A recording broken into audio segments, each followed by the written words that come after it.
Le 5e jour de guerre au Proche-Orient et déjà les États-Unis, Maël Hassani, qui revendiquent leur supériorité. Nous sommes en train de gagner sans la moindre pitié. Les résultats sont historiques. Déclaration aujourd'hui du ministre américain de la guerre devant la presse du monde entier lors d'un point de situation sur le déroulé de l'opération Epic Fury en Iran. À l'instant, la Maison-Blanche indique que le pouvoir iranien se fait, je cite, totalement anéantir.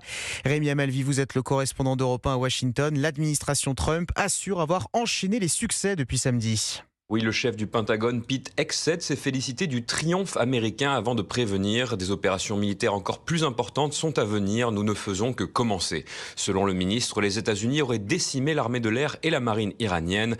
Marine iranienne dont un navire de guerre a été coulé hier au large du Sri Lanka.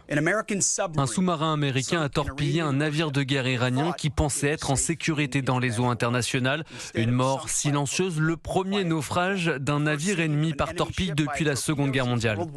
Pete Hegseth et le chef d'état-major Dan Kane ont aussi rendu hommage aux 6 militaires tués dans une attaque de drone au Koweït le week-end dernier. Selon les deux hommes, les défenses aériennes dans la région sont efficaces, mais les risques de nouvelles victimes américaines dans les prochaines semaines restent très importants. Rémi Amalvi, correspondant d'Europe 1 aux États-Unis.